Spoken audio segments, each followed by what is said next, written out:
Hi, I'm Susan Marot from Succeed at Selling, and welcome to the and next to my interviews with Jess Mulcahy. Now, Jess is a psychic, intuitive and spiritual mentor. She runs the Light Path in Australia. Jess is very similar to myself in that she has a corporate background with 16 years executive recruitment experience and has worked with some of the, some large global recruiting firms throughout her career. And that is up until she had her daughter, became a single parent and sought a big career change.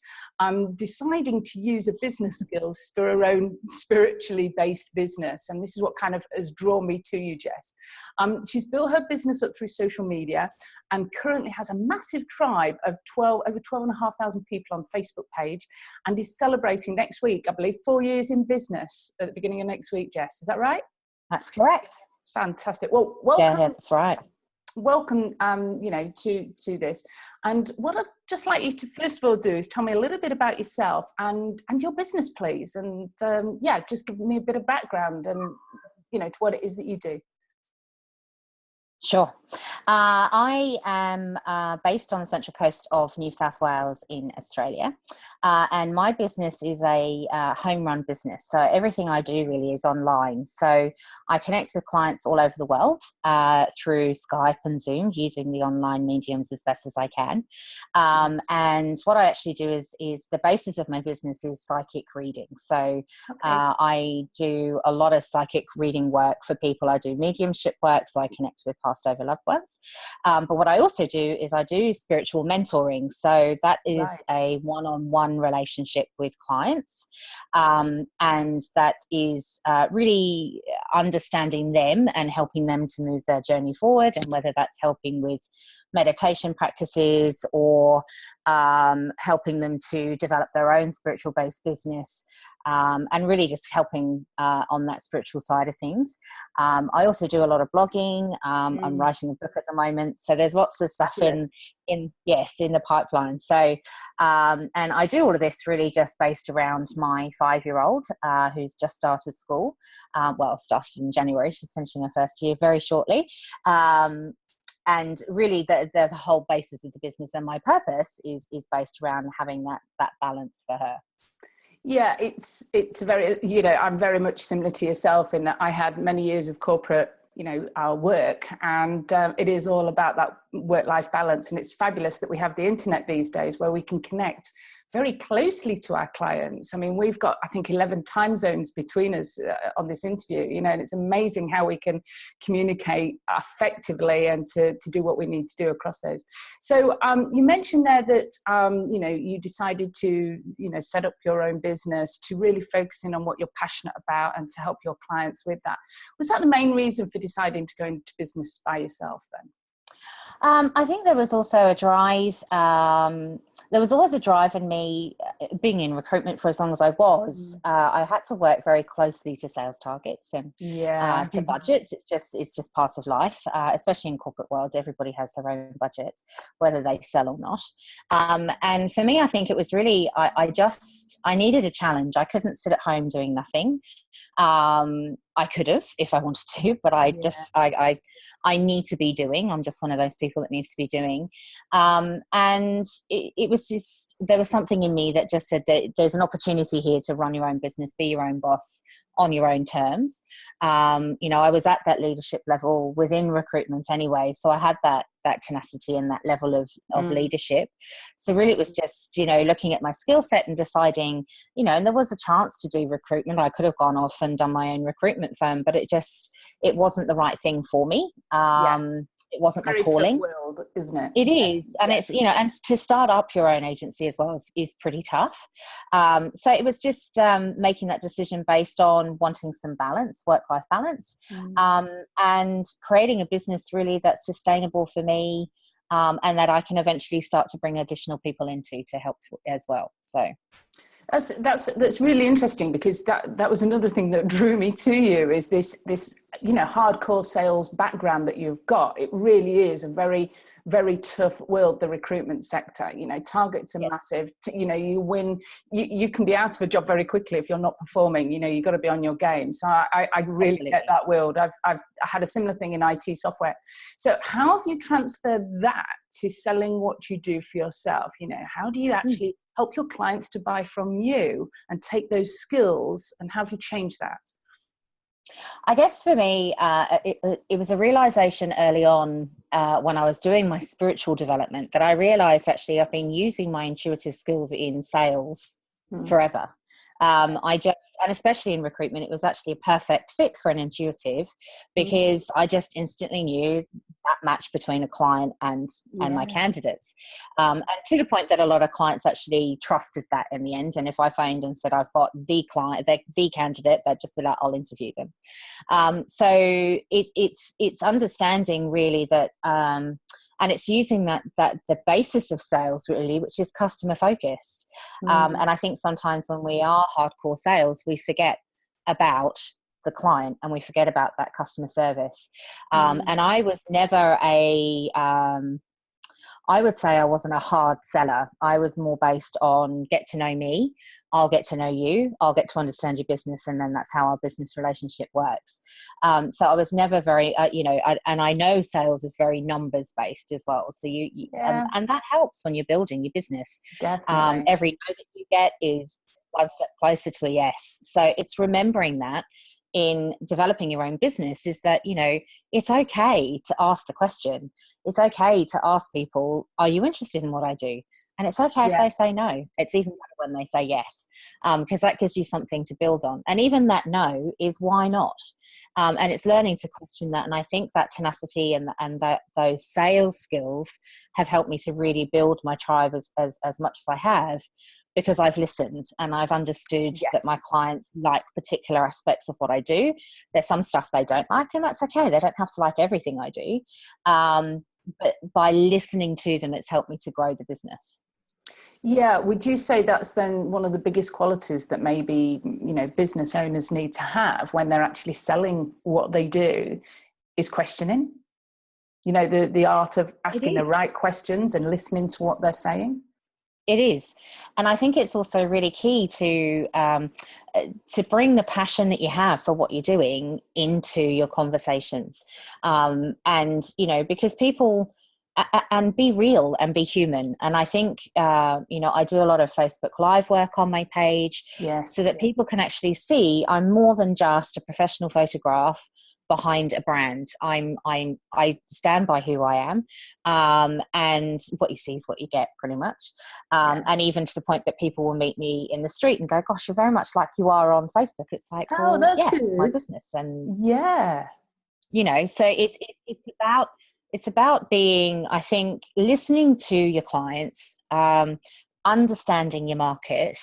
And taking the time, even though you may have been established for a year, 2 years, 3 years, always taking that time at least once every 6 months to have conversations with people you already have connections with and saying, what do you like about what I do?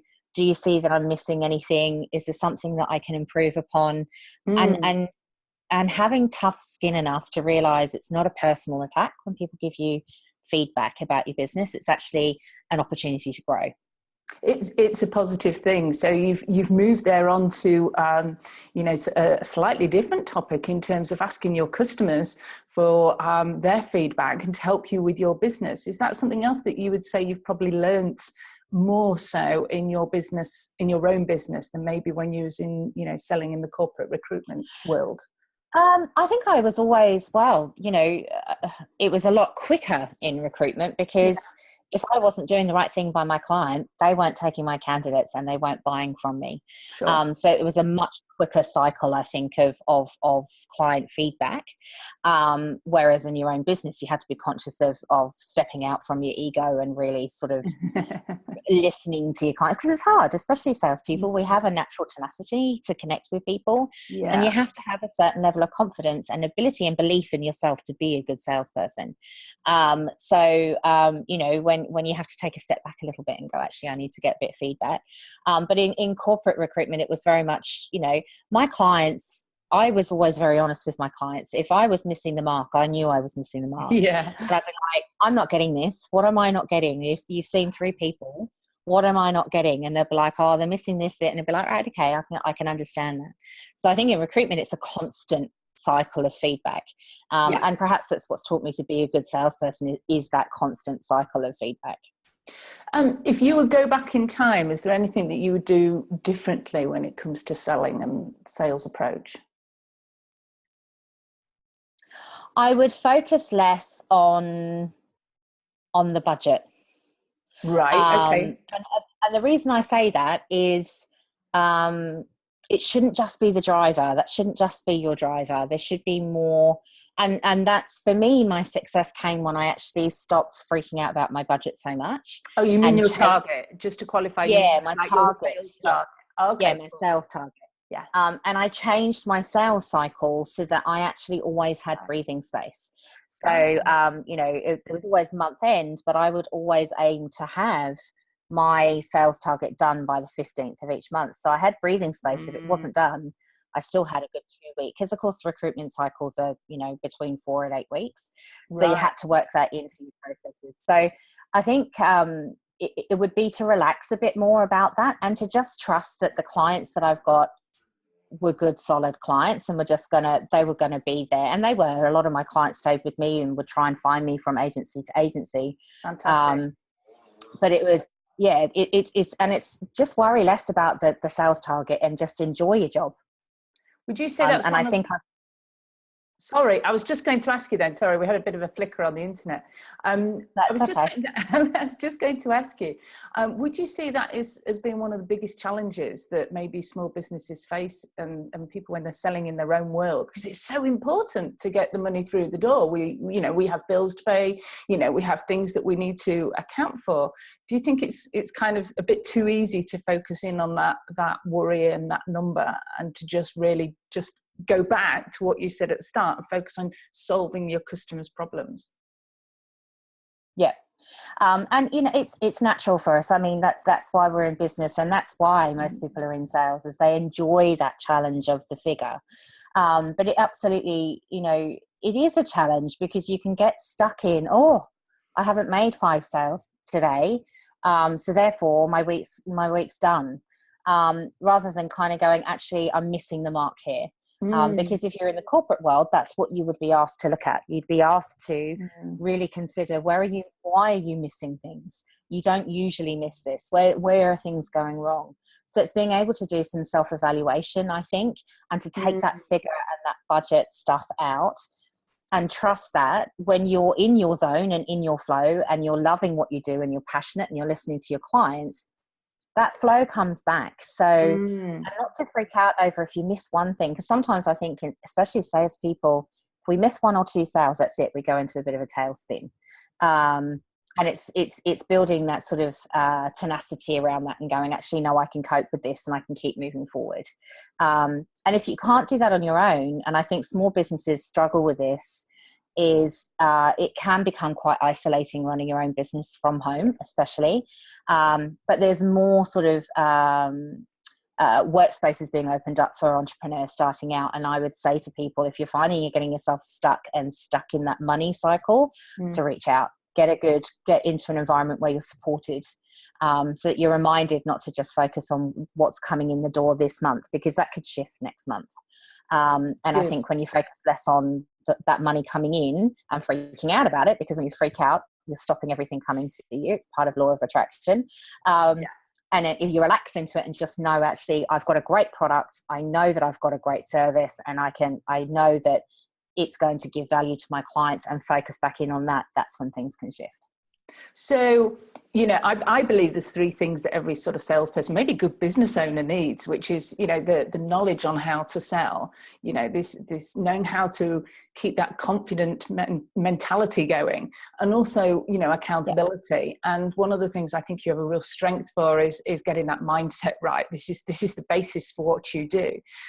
You've just mentioned there one. I was going to ask you for 3 tips on, how you would help business owners and small businesses to keep focused on sales and going in the right direction. I guess one of them there is get yourself in the right environment, in a good, positive environment where you've got that support. Is there anything else, what are the other 2 tips, if you like, that people can do to help them, go back to focusing in on what they need to do to hit those sales targets? Because we do need to have goals and sales targets and goals, because we need to do what we need to do. So how else would you say that small businesses and, solopreneurs, if you like, what else do they need to do, Jess? I think the key thing is to love your product. So when you are, when things aren't going quite how you want them to do, go back to your product and go back to your purpose and your why. Why are you doing this on your own? Why are you in sales? And be honest about it. If it's because you want to have a mansion, own that and really own it. And from that, figure out if that's what I really want that brand new BMW. Beautiful, go for it. But what you need to do is figure out how many sales do I need to make to get that BMW, and be honest about it and own it. And really feel it and sales can be such a rewarding career. And I think sometimes people kind of think, I'm selling too hard and it's not sitting comfortably with me. And if it's not sitting comfortably with you, it's not sitting comfortably with your client. So definitely make sure that you really do you're really focused on what you're giving your clients, the end result for your clients, because then it's not selling. You're actually giving them a solution. And that's not sales. I don't think that's sales. I think that's just listening well and being able to provide them a solution. So my tip would be to listen, really listen to your clients, really understand your market, so that when you are having those times where it's feeling a bit tough and you're just not getting that flow, that you can honestly sit back and go, what have I lost? I'm focusing too much on getting 15 sales this week and I'm not focusing on what my client needs. So I'm missing the ball, because we get caught up in our heads and go, I've got to get the sale and I'll do anything to get it and I'll drop my prices and I'll do this and I'll do that. Especially solopreneurs, we have a tendency to do that and go into a bit of a tailspin rather than standing back a little bit and reviewing it honestly and going, I'm not going to drop my prices because this is a bloody great service and I know it works.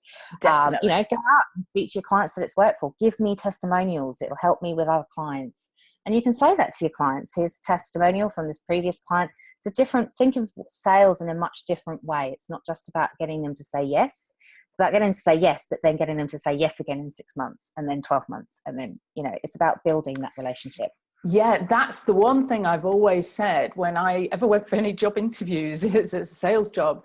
They'd expect you when you were being interviewed to say, and you must know all about this being in recruitment, but they'd expect you to say, yes, I'm motivated by money. Yeah, give me the big targets and I'll go for it.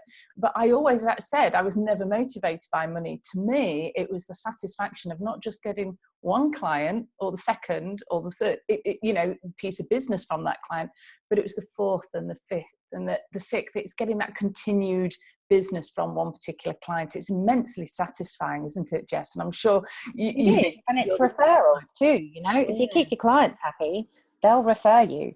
And in my corporate career, there were so many of my clients came through referral because they'd spoken to another HR manager and they'd said, you've got to speak to this girl.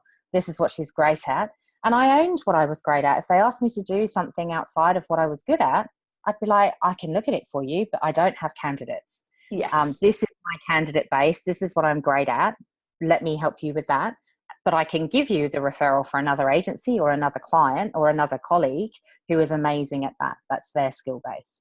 So it's also trying not to reach too far and trying to please everybody. You can't. You have to do what you're great at, because that's when you get the referrals, and that's when people get excited about saying, this is what she's amazing at. And then the client says to you, oh, I can't, this is what I want. You go, I can't do that. That's not what I do, but I can refer, because they will come back to you. When they need that specific thing that you said that you can do, they'll come back to you because you're honest enough to say that's not my skill set. So it's being honest about qualifying your opportunities, if you like. So saying, know when to say no, and when to say, Yeah. yes, I can do that. And it can be hard for a small business owner to walk away from what seems to be a good opportunity, but might not be the right opportunity. So would you say that qualifying and, qualifying the sales opportunities and knowing when to walk away and when to focus on trying to get that opportunity has got to be key, really? Yeah, it is. I mean, you don't want to waste your time working with somebody for 2-3 weeks trying to build a relationship with them when actually you're not going to be able to service them properly. When if you'd said no at the beginning, you could be already dealing with a different 2 clients that it's the right opportunity. So it's really having that conversation and standing in your integrity and kind of going, no, this isn't working, and being able to turn it around. Yeah, it's almost treating yourself as your own boss, where the boss says, should you really be going for this opportunity, or should you really be focusing your efforts over here? And it can be hard sometimes to try to be your own sales boss, if you like. And I think that goes back to your first point about finding an environment or people or somebody or a coach or a mentor who can help you stay in the right direction, I guess, which is always useful. Absolutely. And there's so many Facebook groups out there that you can join, and because it can be a lonely world when you're trying to start out on your own, and you can get stuck in your head and you start grabbing clients because you're in a panic because the bill, the rent's due next week or the mortgage is due, so you go into those zones. But when you have the right support around you that you can kind of go, I'm in a bit of a panic and a tailspin, they'll be like, well, have you thought about this? Have you thought about that? And especially if you've got somebody who's in your industry and really understands your industry, that can be key too, because they can be like, okay, just chill out. Let's just look at this from a different perspective and come up with different ideas. So it's important you have those networks there. And I guess that's the essence of your business is how you help your clients is with that mindset, with that, understanding themselves and what they need to do. A bit like myself, they come to me and say, Susan, how would I handle this particular sales situation? What do I need to do? And with yourself, it's addressing those mindset issues to keep that focus going. And that's why we're here, really. So tell me, Jess, what's next for you? What is happening to you for the next few months? What's occurring? I think for me, I think for me that the next step really is finishing my book. I think that's probably important. Can you share anything about it? It's a project I've been working on. It's called the Happitude Project, and it's actually about using gratitude in your life really to create joy and happiness in your life. So it's based in and around that.